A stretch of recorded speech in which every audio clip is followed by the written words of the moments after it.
China. The world's oldest civilization was born here. Thousands of years later, it is one of the world's chess powerhouses. For most of the past 30 years, China has held the most prestigious title in women's chess. The legacy of the Women's World Championship is rich. Menchik, Gaprindashvili and Chibananitsa, Kosteniuk, Si Jun and Ho Yifan. Now, three-time world champion Ju Wenjun is defending her title once more. After vanquishing the likes of Katerina Lagno and Alexandra Goryashkina, another rival awaits. Challenger Lei Tingjie had to defeat 3 grandmasters in matches herself to get here. In the first 2 rounds of the candidates, she took on sisters Maria and Anna Muzichuk and won. Then in the final, she beat former world champion Tang Zhongyi. And that's it! Resignation! Lei Tingjie, the winner of the 2023 candidates finals. Will Ju Wenjun defend, or will we have a first-time champion, Lei Tingjie? Half the match is in Ju's hometown of Shanghai, half the match in Chongqing, where Lei hails from. Who will win and claim their share of the €500,000 prize fund? Welcome to the official broadcast of the 2023 FIDE Women's Chess Championship.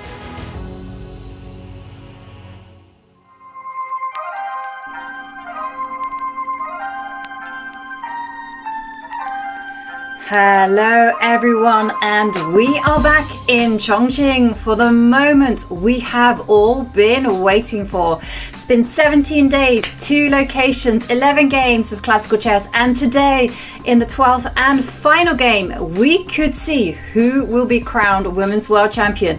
Nothing separates Women's World Champion Ju Wenjun from Lei Tingjie, the challenger. But a decisive result today will see dreams being made and broken.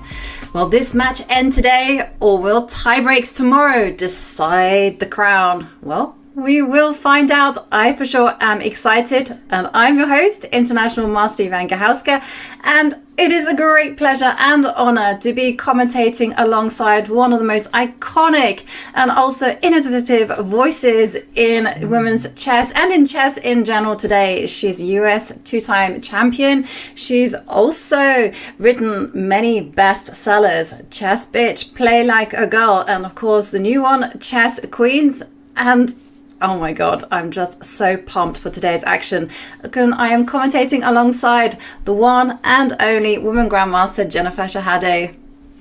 I am so excited, Jovi. No matter what happens, today is going to be thrilling. That's what I love. We're either going to have a world champion, reigning champion Ju Wenjun will extend her legacy, or Lei Tingjie is going to take it down, creating an 18th champion. Or the tension is going to mount even more and we get to see playoffs tomorrow. So it's like win-win-win. Well, for the women, it's more of a zero-sum game. But for us as viewers, it really is. All roads lead to thrilling chess. And I just can't wait to see it get going, Jovi. Do you have any predictions yourself about the opening today? Oh, I think this one is so tough because we can see, as you said, this is the 12th and final game. If someone makes a mistake, they could walk away with nothing. Yes, okay, second place is not that bad and there are some perks to it, but ultimately the dream is to either retain becoming Women's World Champion or becoming the 18th new Women's World Champion in the case of Lei Tingjie. And this match has been so hard fought. It's been intense at times, and there we can see the scoreboard. The games 1 to 6 was played in Shanghai, and it's been very close. A lot of fighting draws that have been played to the bitter end. But in game 5, it was Lei Tingjie that broke through. But when it comes to game 7 to 12, that was played in Chongqing. And this time it was all about Ju Wenjun. She leveled up. She understood she needed to change up her strategy. And she struck back in game 8. And that's how it stands. We have like 11 games. Each player has won 1 game each. And now 12th game. This is it. And I am so pumped for this. I mean, like you say, whoever wins, it's going to be a victory for chess overall. And there we see Ju Wenjun, reigning women's world champion. She has the white pieces. I predict that we're going to see something very safe, very stable. And if Lei Tingjie knows what she's doing, I think the game will fizzle out pretty quickly into a draw. And I think it's going to be Operation Reset and all systems go for tomorrow in the tie breaks. But these two players, they promised us fighting chess, and they have delivered on that front at every level. And there we can see on the camera Lei Tingjie with the black pieces. What do you expect for Lei Tingjie? She's come so well prepared.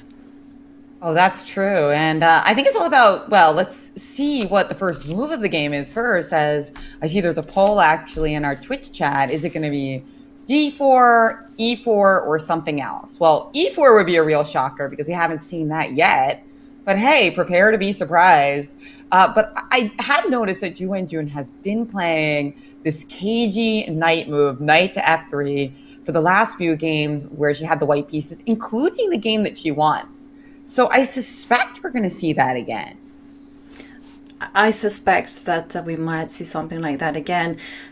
But then again, you know, Lei Tingjie, again, she always tells us, you know, she's well prepared. She plays the opening very quickly. She's full of expressions. And what are we seeing? We're seeing, well, Ju Wenjun is indicating that she intends to open up with the queen's pawn. And here we've seen Lei Tingjie also indicate that she intends to follow suit. So could we see a repeat of the first round where Ju Wenjun played Tarrasch? Or could we see like a Vienna Argentine variation? Oh, this is exciting. And Lei Tingjie turns and gives a smile to the audience. This is going to reveal the player's strategies, especially Ju Wenjun. Is she going to try to nurture an advantage, set the pace of the game, or will she say, no, today it's all about resting, playing a quick game that ends peacefully, and then tomorrow the action begins for real? Well, we haven't seen a quick draw yet in this event, and technically not part of the rules, but there is, of course, ways where you could repeat, or you could just play a position that is less exciting and you make it to move 40, but there's just little risk for both sides. We could see that, but prepare to be surprised. I also wouldn't be shocked if somehow this game ends up blowing up and we see the World Championship end today. So, yesterday, the position really blew up out of nowhere, and Ju Wenjun got, I think, a sizable advantage with a lot of pressure on Lei Tingjie. But if we see it, this is what it's going to look like, the tie-break format. First, it's going to be the best of 4 rapid games. That's 25 minutes plus a 10-second increment, and that's going to be an epic battle. Hours of thrilling chess. If that's still deadlock 2-2, we go to blitz game, mini matches, best of 2, and finally they keep swapping colors and continue until there's a decisive result. I do like these tiebreak rules, but I will say something. It is very grueling. This is not a quick tiebreak. It's way more grueling. Yeah. So that is probably one of the reasons where a lot of people are predicting a draw today, not only because they're great players, great defenders, but with that intense and exhausting tiebreak looming, they are going to need a lot of energy for tomorrow, if we have it tomorrow. Yeah, absolutely. And just to kind of just pull up the time controls, normally when it comes to the rapid, you play at a time control of 50 minutes plus 10 seconds. Here it's 25 minutes plus 10 seconds. So yeah, this is a way longer time control than most people are used to. But before those tie breaks can even occur, well, we have a 12th game, and the players will be playing at a very standard FIDE classical time control of 90 minutes for 40 moves. And once they reach move 40, they will get a half-hour time bonus. But as always, there is a time increment more from move 1 of 30 seconds. And the tension is rising. The excitement is just pumping through my veins, Jen. I can't wait for this moment. And we can see the players. They're looking around. And again, Lei Tingjie does not know what to expect from Ju Wenjun. She does not know whether Ju Wenjun wants to push for that win, or she is content with a quick draw or a draw and move it to tomorrow for some tie breaks. Hoi, Yeah. What do you predict, Jen? Well, I do predict that it's going to be a safe game. But I think that the players have not made any short draws so far. So I think it's just going to be one of those games where it's pretty safe. But if Ju Wenjun finds an opportunity, she will pounce. And there we have it, Yeah. d4, d5. Yep, and knight f3 on the board. So Ju Wenjun delaying with pushing the c-pawn 2 squares. And are we going to see... Okay, which is Lei Tingjie so far copies. And is the bishop going to come out to f4? e3 played. Oh, okay. This is not the most ambitious move, and in fact, I think Tan Zhongyi employed something very similar when she played Lei Tingjie in their match for the candidates finals. And well, we can see from the camera that Lei Tingjie not surprised at all and immediately playing her favorite move when she has this pawn structure, c5. Yeah, I mean, when your opponent plays more on the passively side, let's go get some. Right, let's go get some center control. Plays e6, the idea of recouing that pawn with the bishop. Right here, and looks like we're getting those moves now. Okay, b4, holding on to it. Well, that's a very committal idea, actually, to play b4. Let me check. b4. Okay, very much in the realm of theory. A favorite of Liam Lei, actually, top Vietnamese grandmaster. Very strong. He's played it a few times. He's played it against Aronian, also against Wesley So. And obviously, white does have a pawn advantage, but of course it's going to get destabilized. And I say that, and there I see that Lei Tingjie has played a5, which is the main move, and we're expecting Ju Wenjun to hold on to that pawn with c3. You mentioned Liam Lei. He's well known here in the United States as he is a Webster grad. And he's also the director of their program, actually, as Grandmaster Susan Polgar retired from coaching the chess club Dynasty, and Liam Lei has taken over. And we see pawn takes pawn on played, and pawn takes pawn, and I'm expecting b6. And there we see b6 played. I mean, black's moves are very straightforward.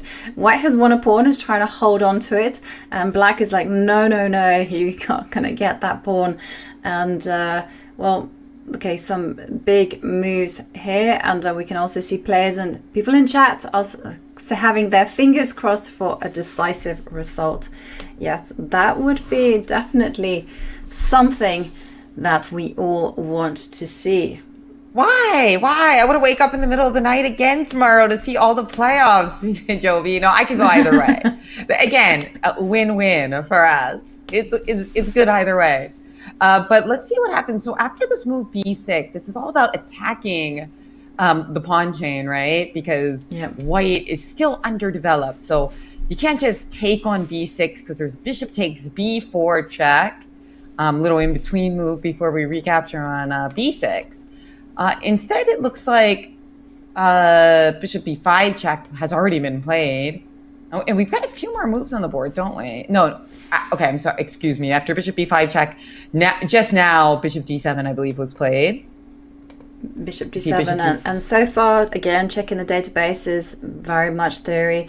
GM Lei, as you mentioned, Webster graduate, also in charge of the Webster training program. He has played this against Vidit, and also I see a long list of players like Kramnik, Bluebaum, and bishop takes bishop, played again the main move, and it does appear that Ju Wenjun has chosen a very forcing variation, knight bd7, and here after this move the top idea is to play a4 and just to get this pawn majority there on the queen side.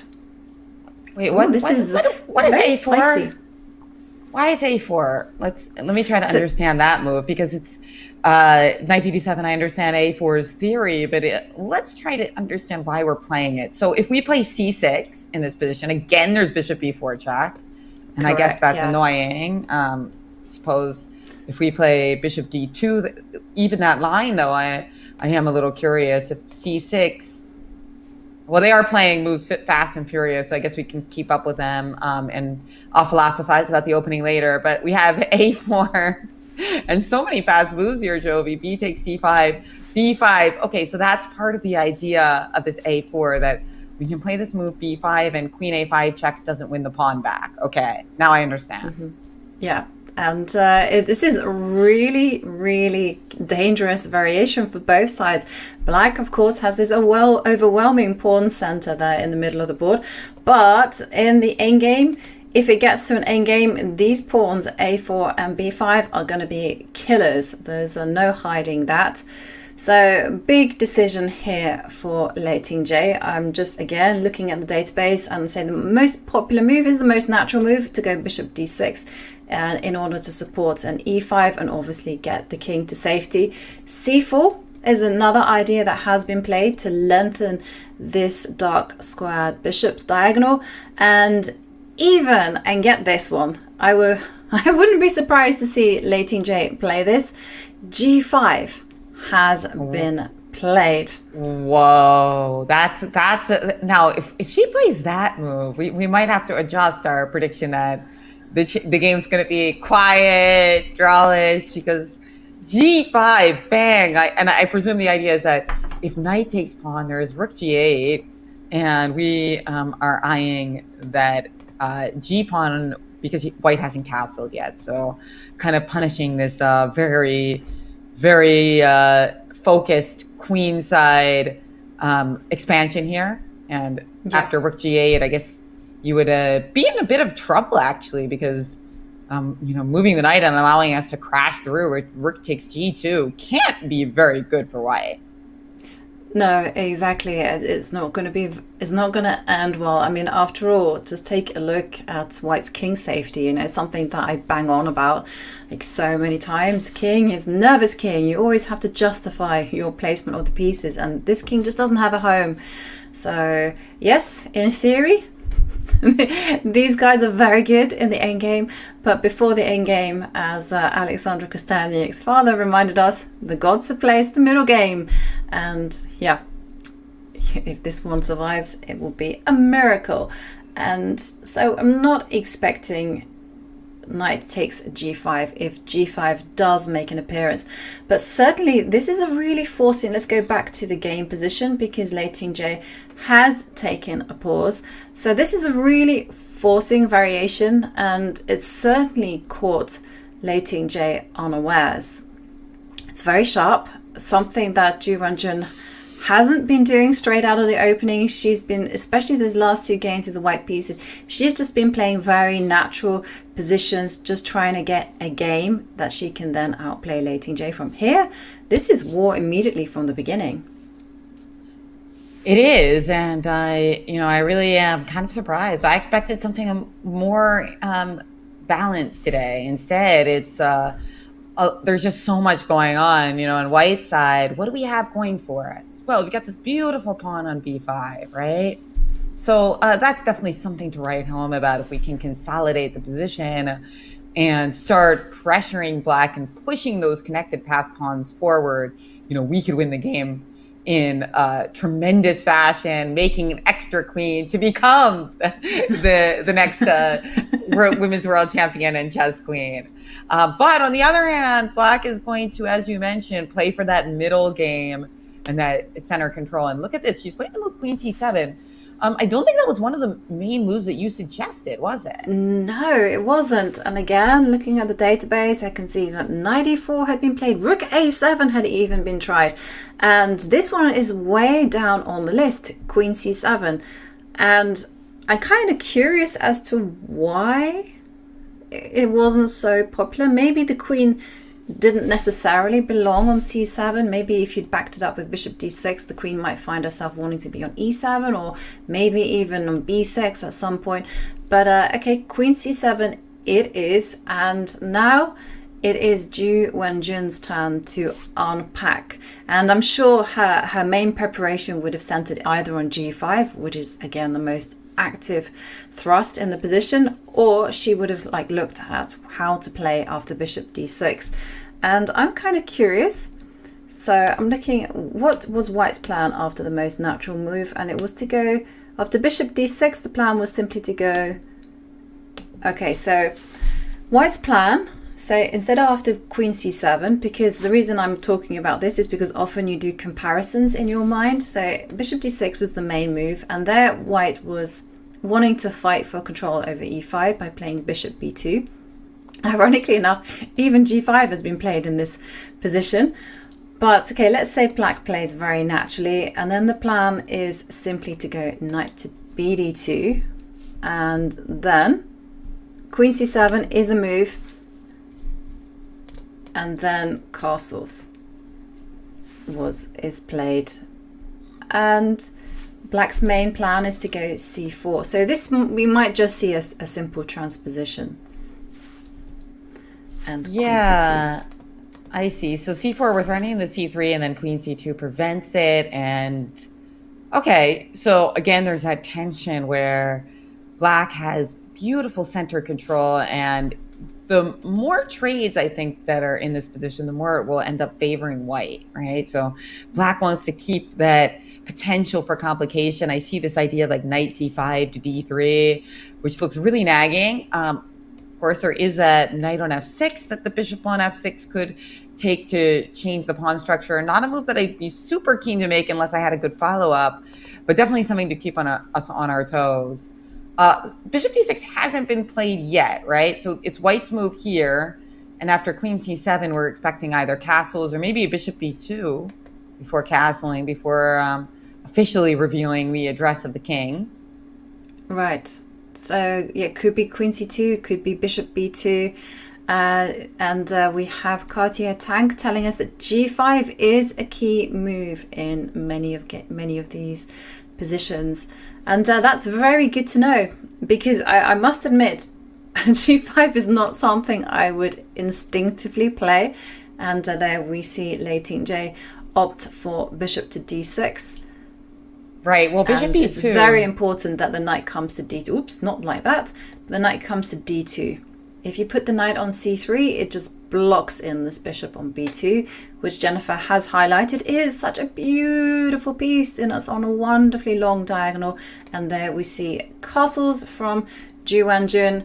So it looks like we are heading into one of the main positions, and that's why the players are playing really quickly. That's right. Well, bishop to b2, very discouraging for your idea to play g5, right? With that luscious diagonal from a1 to h8 kind of staring back at you. So this move, I like bishop d6, and it looks like we also have castles on the board. We do, which is interesting because, okay, so I'm looking over at the computer suggestion, and you would never guess what the computer's main suggestion is. G5. Even with our bishop on b2, I really thought I'd get you to stop playing that, but apparently not. So wait, what's going on? So I get the main thing that I can't take on g5 because you take a even more important pawn from my king shelter with bishop takes h2 check. So right, and then meanwhile you're threatening g4 yourself with the same idea.